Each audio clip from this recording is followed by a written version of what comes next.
అంటే సార్ ఇప్పుడు ఎలాగో చంద్రబాబు నాయుడు తెలంగాణలో లోకల్ ఎలక్షన్స్‌లో కూడా పార్టిసిపేట్ చేస్తుంది టీడీపీ అని చెప్పేసి గతంలో అనౌన్స్ చేశారు. రేపటి రోజు అంటే వచ్చే ఎలక్షన్స్ నాటికి ప్రిపేర్ చేస్తున్నారు కదా! ఏ విధంగా ఉండబోతుంది? మరి బీఆర్ఎస్ నుంచి చాలామంది ఎమ్మెల్యేలు కూడా వచ్చి నిన్న చంద్రబాబు నాయుడు గారిని కలవడం చూసాం. చాలామంది టీడీపీ నుంచి వెళ్ళిన వాళ్ళే కదా! వాళ్ళందరినీ కూడా ఇటువైపు తీసుకునే ప్రయత్నం ఏదైనా జరగొచ్చంటారా? ఆయన టీడీపీలో 9 సంవత్సరాల నాయకుడిగా ఉన్నారు. అవును. అంతకుముందు కూడా తెలుగుదేశం పార్టీ అధికారంలో ఉన్నారు. హ్మ్. వాళ్ళే కదా చంద్రబాబు దగ్గరికి కూడా పోయినోళ్ళు. అవును. ఈ అనుబంధం అయితే ఉంటుంది కదా. ఇప్పుడు బీఆర్ఎస్లో ఉండొచ్చు. తుమ్మల నాగేశ్వరరావు గారు మంత్రి గారిని కూడా కలిశారు. హ్మ్. ఇవన్నీ గతంలో ఉన్న అనుబంధాలను బట్టి కలిసి ఉండొచ్చులేండి. దీంట్లో రాజకీయం చూడాల్సినంత అవసరం ఉండదు ఓకే. నేను అనుకుంటున్నాను. ఎందుకంటే ఇప్పుడు ఆంధ్ర మీద ఆయన దృష్టి అంతా ఆంధ్ర మీద కేంద్రీకరించినారు. మరి ముఖ్యమంత్రి అయినారు. వయసు కూడా ఇప్పుడు ఆయనకు 74-75 సంవత్సరాలు అవుతున్నాయి. 5 సంవత్సరాలు ముఖ్యమంత్రిగా ఉండాలా అనేసరికి 80 సంవత్సరాలు అవుతాయి. ఇంకా పార్టీని దేశమంతా బలోపేతం చేయాలా, తెలంగాణలో పెట్టాలా, ఇటువంటివి ఉండవు అనుకుంటాను. ఓకే. పాత మిత్రులందరినీ కార్యకర్తలను కలిసేదానికి ప్రయత్నం చేసిండొచ్చు. దాంట్లో తప్పేముంది? అంటే తెలంగాణలో నెక్స్ట్ వచ్చే ఎలక్షన్స్‌లో పోటీ చేస్తారు కదా సార్. అంటే ఈ సంవత్సరం చేయలేదు. ఇది కాంగ్రెస్ ప్లస్ అయింది. కానీ నెక్స్ట్ ఎలక్షన్స్‌లో చేస్తే అది బీఆర్ఎస్‌కు ప్లస్ అవుతుంది. ఏ నెక్స్ట్ ఎలక్షన్? 2029 ఎలక్షన్స్. 2029లో ఆయన ఎలక్షన్స్ పోవాలి అక్కడ. మళ్ళా వచ్చి ఇక్కడ కంటెస్ట్ చేసేది ఏముంది? ఆడ ఎలక్షన్లు చూసుకోవాలి కదా. పోటీ చేయరంటారు. అంత ఈ దూరం ఉండకపోవచ్చును అనుకుంటాను నాకు తెలిసి అయితే కనుక. ఈ రాష్ట్రం వేరైపోయింది, ఈ రాష్ట్ర పరిస్థితులు వేరైనాయి, అక్కడ రాష్ట్రం వేరైంది, అక్కడ పరిస్థితులు వేరైనాయి, అక్కడ రాజకీయాలు కూడా వేరుగా ఉన్నాయి. అవన్నీ బేరీజ్ వేసుకొని చూసుకోవాలి కదా. 2 రాష్ట్రాల మీద కాళ్ళు పెట్టలేరు కదా ఎవరు అంట. అందులోనూ ఇక్కడుండే సమస్యలు వేరు, అక్కడుండే సమస్యలు వేరు. కానీ చంద్రబాబు నాయుడు గారు నిన్న అనౌన్స్ చేస్తారంటే 2 రాష్ట్రాల ప్రజల ప్రయోజనాలే నాకు ముఖ్యం అని చెప్పేసి అది వేరు. ఆయన అనేది ఈ విభజన జరిగేటప్పుడు ఏవైతే ఉన్నాయో అపరిష్కృతంగా ఉన్నాయో సమస్యలు, ఆ సమస్యలు పరిష్కారం అయ్యేటప్పుడు 2 రాష్ట్రాలకు మేలు జరిగే విధంగా చూడండి అని అధికారులకు సూచన చేసినట్లే. అది మంచి సూచనే కదా. పెద్ద మనిషిగా కూర్చొని ఈ రాష్ట్రానికి అన్యాయం జరగాల, ఆ రాష్ట్రానికి మేలు జరగాలని ఎవరని లేరు కదా. ఇక్కడ కూడా 9 సంవత్సరాలు ముఖ్యమంత్రిగా ఉన్నాడు కాబట్టి 2 రాష్ట్రాలకు ఇబ్బంది లేకుండా పరిష్కారం చేయండి అనే సూచన చేస్తున్నారు. అందులో తప్పులు పట్టాల్సింది, భూతద్దం వేసి వెతకాల్సింది ఏం లేదు. Okay sir. ఇప్పుడు ఈ విధంగా చంద్రబాబు నాయుడు గారు, రేవంత్ రెడ్డి గారు వీళ్ళిద్దరూ కూడా కలిసి వర్క్ చేయడం అనేది అంటే బీఆర్ఎస్కి ఇది ఒక ప్లస్ పాయింట్. రేపటి రోజు తెలంగాణ సెంటిమెంట్ని వీళ్ళు రగిలించే అవకాశం ఉంది. చంద్రబాబు నాయుడు గారిని చూపించి కాంగ్రెస్ పార్టీని వచ్చే ఎలక్షన్స్లో గద్దెదించే అవకాశం ఉంది. తెలంగాణ వాదాన్ని మరోసారి వాళ్ళు తెరపైకి తేబోతున్నారని చెప్పేసి చాలా మంది విశ్లేషకులు అభిప్రాయపడుతున్నారు సార్. మీరేం చెప్తారు? ప్రతిమాలు తెలంగాణ హైదరాబాద్ ఆంధ్రప్రదేశ్ నుంచి వ్యక్తి వ్యాపార రీత్యానో రకరకాల సమస్యలు ఉంటాయి కదా.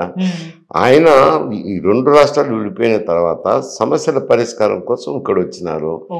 సరే 9 సంవత్సరాలు ముఖ్యమంత్రిగా ఉన్నారు కాబట్టి ఆత్మీయులందరినీ కలిసి ఉండొచ్చు. దాన్ని ఒక సెంటిమెంట్గా రెచ్చగొట్టి ఇంకా పంట పండించుకుందామంటే ఇప్పటికే ఆ సెంటిమెంట్ని రెచ్చగొట్టినాడు. రాష్ట్రాన్ని విభజించి నానా సమస్యలు సృష్టించినాడు. తెలుగువారికి ఏం గౌరవం ఉంది ఇప్పుడు ఢిల్లీలో? అవన్నీ చేసి ఆయన కుటుంబం ఆయన బాగుపడినారు. బాగుపడి ఇంకా ఇప్పుడు సెంటిమెంట్ చంద్రబాబు నాయుడు హైదరాబాద్కి వస్తానని సెంటిమెంట్ రెచ్చిపోతుంటారా? జనం రెచ్చిపోతారా? ఇంకా ఊహాలోకల్లో ఉండాలేమో. ఉన్న శాసనసభ్యులు నిలబెట్టుకుంటే చాలండి. Okay sir. సరే ఇటీవల వైఎస్ఆర్ గారి 75వ జయంతి సార్. అయితే ఇద్దరు కొడుకు అండ్ కూతురు చాలా గ్రాండ్గా సెలబ్రేట్ చేసుకుంటున్నా కానీ వేరు శిబిరాల్లో సెలబ్రేట్ చేసుకుంటున్నారు సార్. అయితే ఇప్పుడు బయటకి ఇది ఏ విధంగా పోటీ అవుతుందంటే వైఎస్ఆర్ గారి లెగసీ కోసం అన్న చెల్లెళ్ళ పోటీ అని చెప్పేసి అని అంటున్నారు సార్. దీన్ని ఏ విధంగా చూడొచ్చు అంటారు సార్? మరి లెగసీ ఎవరికి దక్కుతుంది అంటారు? ఎందుకు ఏదో వాళ్ళ కుటుంబమే ఆంధ్రప్రదేశ్కి దిక్కైనట్టయితే చాలా మంది ఉన్నారు రాజకీయంగా. ఒకే కుటుంబానికి ఎన్ని సంవత్సరాలైన రాజకీయ అధికారము.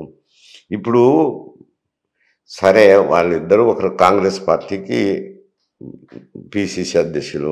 నేను కుటుంబంగా చూడడంలే, పార్టీలుగా చూస్తున్నాను. ఈమెమో పిసిసి అధ్యక్షురాలు, ఆయన వైఎస్ఆర్సీపీకి అధ్యక్షుడు. కానీ రాజశేఖర రెడ్డి అంటే తండ్రి, ఇద్దరికి తండ్రి అనుకో, ఇద్దరు జయంతి ఉత్సవాలు చేసుకోవచ్చు, కాదండేమో. కాకపోతే ఇక్కడ కాంగ్రెస్ పార్టీ అధికారంలో ఉన్నప్పుడు ఆయనే ముఖ్యమంత్రిగా ఉన్నాడు కాంగ్రెస్ పార్టీకి. అందువల్ల కాంగ్రెస్ పార్టీకి ముఖ్యమంత్రి కాబట్టి కాంగ్రెస్ పార్టీ వాళ్ళైతేనేమి నాయకులైతేనేమి కాంగ్రెస్ పార్టీ ఆధ్వర్యంలో జరుగుతుంది. అందుకే కాంగ్రెస్ పార్టీ నాయకులు కూడా కొందరు పాల్గొంటున్నారు. అది వేరు సమస్య. ఈయన తండ్రి కాబట్టి ఈయన తన తండ్రి జయంతి ఉత్సవాలు జరుపుకోవచ్చు. దానికి ఏం పోటీంది? జరపకూడదని ఎక్కడ లేదు కదా. కొడుకు కూతురు ఇద్దరు సపరేట్గా జరుపుకోవచ్చు. ఇప్పుడు ఇద్దరికి సరిపోదు. ఆయనదే జరుపుకుంటారు, ఈమె పార్టీ వ్యవహారంగా చేస్తుంది. ఎందుకంటే కాంగ్రెస్ పార్టీలో ముఖ్యమంత్రి కాబట్టి ఆయన. వైఎస్ఆర్సీపీకి ముఖ్యమంత్రిగా లేడు, వైఎస్ఆర్సీపీకి నాయకుడుగా లేడు ఆయన. అంటే సార్ వైఎస్ఆర్ గారి లెగసీ ఒకటి ఉంది, అది జగన్ గారికి ఏం లెగసీ ఉందయ్యా? ఏం లెగసీ నాకైతే అర్థం కాలేదు. ఆ రాసిన మేనిఫెస్టో ముస్లింలకు కోటా రిజర్వేషన్ పెంచాలని రాసింది నేనే. ఈ వైద్యం సైడు ఎందుకంటే ఇబ్బందులు పడుతున్నారు పేదవాళ్ళంతా, ఇబ్బందులు పడుతున్నారు కాబట్టి ఆరోగ్యశ్రీ గురించి రాసింది నేనే. ఓల్డేజ్ పెన్షన్ పెంచాలని రాసింది నేనే. ఓల్డేజ్ పెంచాలనేది కూడా ఎందుకంటే చంద్రబాబు నాయుడు ఉన్నప్పుడు 70 రూపాయలు ఇస్తున్నారు. నేనంత జన్మభూమి కమిటీ ఏదో బొర్లూరు మండలం అని ఉంది, జరిగినప్పుడు అక్కడికి పోతే ముసలోళ్ళంతా చెట్టు కింద ఉన్నారు. ఏదైనా ముసలోళ్ళందరినీ చెట్టు కింద కూర్చోబెట్టినారు, 1 గంట అవుతుంది సమయం అని అంటే ఓల్డేజ్ పెన్షన్ కోసం వచ్చినాడు సార్ అని. మరి ఎందుకు ఎండలో పెట్టినది ఇచ్చి పంపించవచ్చు కదా అంటే వాళ్ళు పోతే మాకు ఎవరు ఉండరు సార్ అని. సరే మీకోసమని వాళ్ళని పెట్టుకోవడం, ఇచ్చి పంపించండిలే, 1 గంట అవుతుంది, ఎంత 70 రూపాయలే కదా వాళ్ళకి ఇచ్చేదని. మళ్ళీ ఒక ఎండిఓను అడిగాను. అంటే కొంచెం ఆయన ఇంటెలిజెంట్, నాన్ కరప్ట్, కొంచెం విజ్ఞానం ఉన్నాడు, పొలిటికల్ నాలెడ్జ్ ఉన్నాడు. అడిగితే ఏమిటికయ్యా అని అంటే, సార్ ముసలిళ్ళకు ఛాందసం ఎక్కువ, ఆకు ఒక్కో పొగాకు వేసుకోవడము ఏంటో ఇటువంటివి ఉంటాయి సన్డ్రై యాక్టివిటీసు.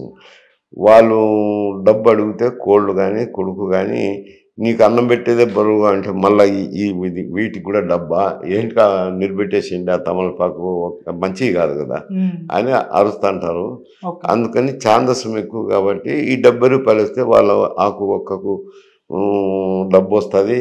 మళ్ళీ అందులో 10 రూపాయలు చేంజ్ చేసుకొని మనవరాళ్ళకి ఇస్తుంటారంట 10 రూపాయలు. అది అంత ఛాందసము, అందుకని దానికోసం కోసం అవుతుంది.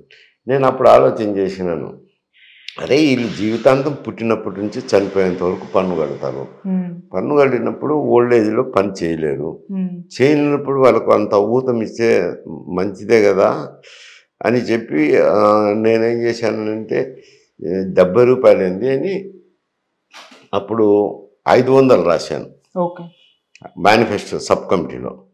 500 రాస్తే రోసే గారు పిలిచి, అయ్యా 500 అని అంటున్నావు, రెవెన్యూ కావాలి కదా ఇచ్చేదానికి, ఇప్పటి మాదిరి బుద్ధి పుట్టినట్టు హామీలు ఇచ్చి రెవెన్యూ లేక అప్పులు చేసింది లేదు కదా. అప్పుడు బడ్జెట్లో ఎంత రెవెన్యూ వస్తుంది దానికి తగ్గట్టే అప్పులు చేయాలా, ఆ రెవెన్యూ చూసుకొని కూడా పథకాలు అమలు జరుపుకోవాలి అని 200 రాయలేనని. ఏం మేనిఫెస్టోలో పెట్టుకొని అంటే మళ్ళీ నువ్వు బయట చెప్తా అంటావులే, కొట్టేసి నువ్వే సంతకం పెట్టు అని నాతో కొట్టేయించి 200 రాయించుకొని సంతకం పెట్టించుకున్నాడు. ఆ పథకాలన్నీ చూపించి అవన్నీ పథకాలు ఇంప్లిమెంట్ చేసినారులేండి.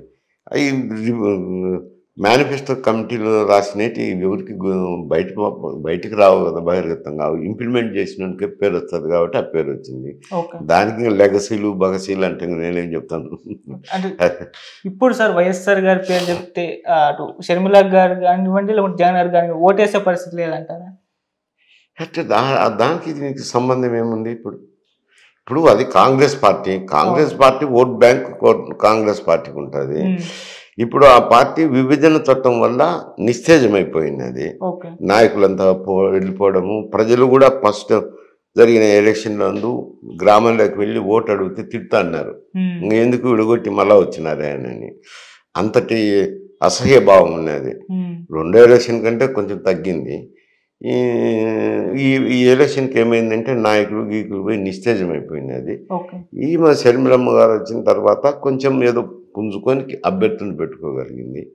29కి ఆమె ప్రయత్నం ఆమె చేసుకోవచ్చు, కృషి చేస్తే కాంగ్రెస్ ఓట్ బ్యాంక్ కాంగ్రెస్కి వస్తే ఆల్ ఇండియా లెవెల్లో మొత్తం ఎక్కడైనా కానీ దేశం కాశ్మీర్ నుంచి కన్యాకుమారి వరకు కాంగ్రెస్ అంటే హరిజనులు ఓట్ బ్యాంకు, మైనారిటీస్ కూడా వాళ్ళకు vote bank, sizeable vote bank కదా. ఆ ఓట్ బ్యాంక్ కాంగ్రెస్ షిఫ్ట్ అవుతే ఇంకా వైఎస్ఆర్సీపీకి ఏముంది? మరి అది గట్టిగా పని చేసుకోవాలి. పని చేసుకున్నప్పుడు ఆ కాంగ్రెస్ ఓట్ బ్యాంక్ కాంగ్రెస్కి వస్తుంది. కానీ ఆ విధంగా చూడాలి, ఆ కోణంలో చూడాలి, కానీ ఇంకొక కోణంలో చూడకూడదు. వైఎస్ఆర్ గారు అభిమానులందరినీ కూడా షర్మిల గారు తన వైపు తిప్పించుకోవడానికి అది నాయకులు ఎవరో ఉండొచ్చులేండి. ఆయన వల్ల లబ్ధి పొందిన లాభం పొందిన వాళ్ళని మాట్లాడచ్చు. నేను చెప్పేది ఓట్ బ్యాంక్ వాళ్ళ వల్లనే ఓట్లున్నాయని అనుకోవద్దు దయచేసి. మీరు ఇప్పుడు నాయకుల చేతుల్లో ఓట్లున్నాయని అనుకోకండి.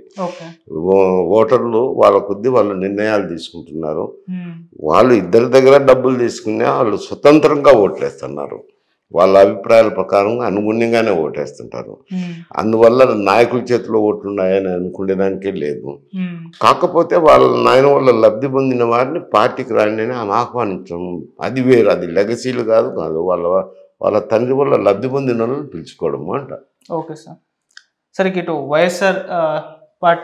వైఎస్ఆర్సీపీ పార్టీలో చూసుకుంటే ఇప్పటికే చాలా మంది రాజీనామా చేస్తారు. కేసీఆర్ నాని చూసాము, ఆలీ గారు చూసాము. అయితే ఇప్పుడు అదే లిస్టులో వైసీపీ ఫైర్ బ్రాండ్ అని చెప్పుకునే కొడాల నాని కూడా రాజీనామా చేయడానికి సిద్ధంగా ఉన్నారని చెప్పేసి అంటున్నారు. లాస్ట్ టైం ఆయన చెప్పారు, ఇదే నా చివరి ఎన్నికలు, ఇక్కడ గెలిచి ఆ తర్వాత పోటీ చేయను, మా ఫ్యామిలీలో ఎవరికన్నా ఇప్పిస్తానంటున్నారు.